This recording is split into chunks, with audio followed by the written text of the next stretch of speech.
Hello बच्चों, let's read this question. The question say that which of the following statement is incorrect. बच्चों यहाँ पर 4 statement given है, इन चारों में से जो भी इनकरेक्ट स्टेटमेंट है उसको आइडेंटिफाई करना है।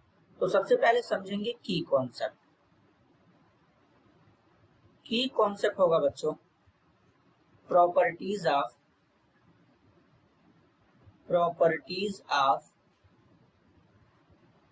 Alkali metal.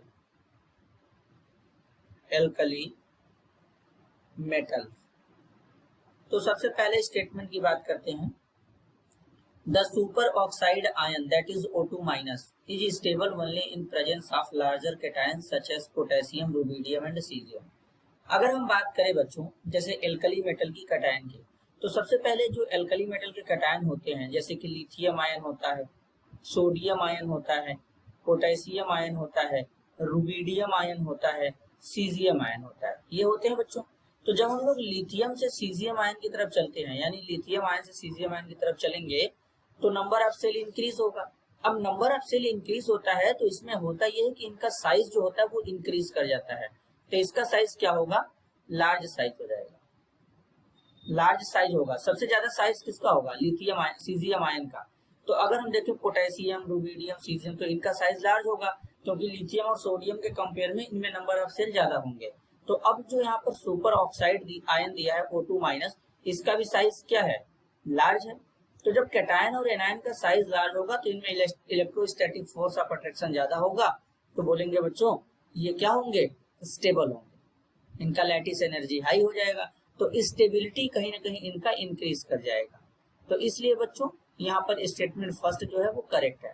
सेकेंड में बोला कि alkali metals are normally kept in kerosene oil. इसके पीछे का रीजन होता है बच्चों, अब जैसे एल्कली मेटल में सोडियम को ही ले लेते हैं, तो सोडियम क्या करेगा, जैसे ही ये मॉइस्चर के कांटेक्ट में आता है, मॉइस्चर मतलब बच्चों वाटर हम लोग बोल सकते हैं, तो यहाँ पर ये क्या करेगा, सोडियम हाइड्रोक्साइड बनाएगा NaOH और साथ में हाइड्रोजन गैस रिलीज करेगा।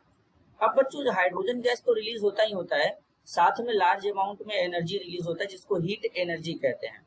अब ये जो हीट एनर्जी होता है हाइड्रोजन को फर्दर बर्न करा देता है।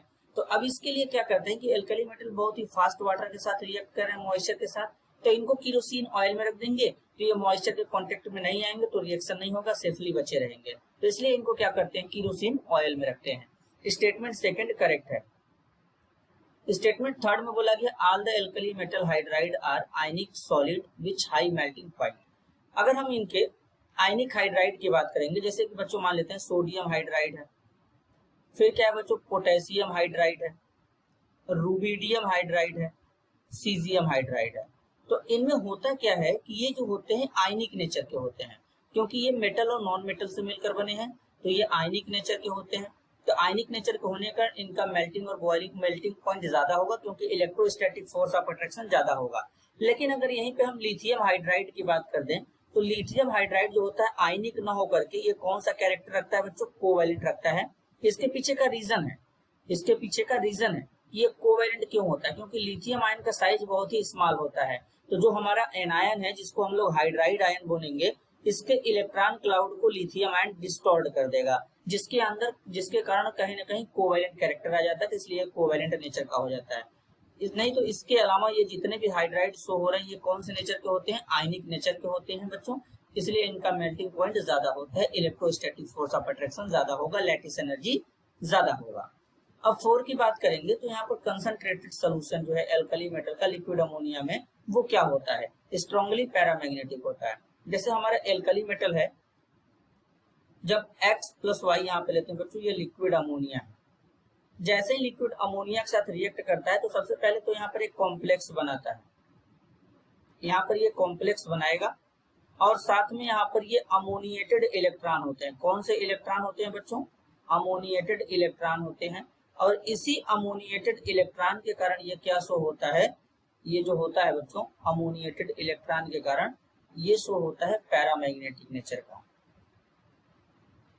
इसी अमोनिएटेड इलेक्ट्रॉन के कारण ये क्या होता है? पैरामैग्नेटिक नेचर का होता है, क्योंकि इसमें अनपेयर्ड इलेक्ट्रॉन होते हैं। तो ये इलेक्ट्रिसिटी को भी कंडक्ट करता है। अच्छा बच्चों फर्दर होता क्या है कि जो हमारा मेटल आयन है धीरे धीरे वो क्या करता है, यहाँ पर अगेन जो अमोनिएटेड इलेक्ट्रॉन है इनमें अगर रिएक्ट किया जाए तो यहाँ पर क्या करता है, एमाइड बनाता है। यहाँ पर ये इलेक्ट्रॉन हो जाएंगे, NH3 हो जाएगा, तो यहाँ पर MnH2 बन जाएगा और साथ में हाइड्रोजन गैस धीरे धीरे रिलीज होता है। तो बच्चों ये पैरामैग्नेटिक नेचर का होता है, इसके पीछे का रीजन होता है इसमें अनपेयर्ड इलेक्ट्रॉन होते हैं। देन बाद में क्या होता है बच्चों, धीरे धीरे जब ये कंसंट्रेटेड में हो जाता है तो वहां पर ये डायामैग्नेटिक कलर में हो जाता है और यहाँ पर इसका ये जो कलर होता है ब्लू कलर होता है और बाद में यही ब्लू कलर ब्रोंज कलर में चेंज हो जाता है। कब? जब डायामैग्नेटिक हो जाता है तब, क्योंकि उस केस में कोई भी अनपेयर्ड इलेक्ट्रॉन रहते ही नहीं है तो ब्लू कलर चेंज हो जाएगा। तो स्टेटमेंट 4 जो यहाँ पर बोला गया है बच्चों, the concentrated solution of alkali metal in liquid ammonia are strongly paramagnetic, बिल्कुल गलत है बच्चों, ये क्या होता है, डायामैग्नेटिक होता है। तो इनकरेक्ट स्टेटमेंट है option 4। This is your answer. I hope you understood it well.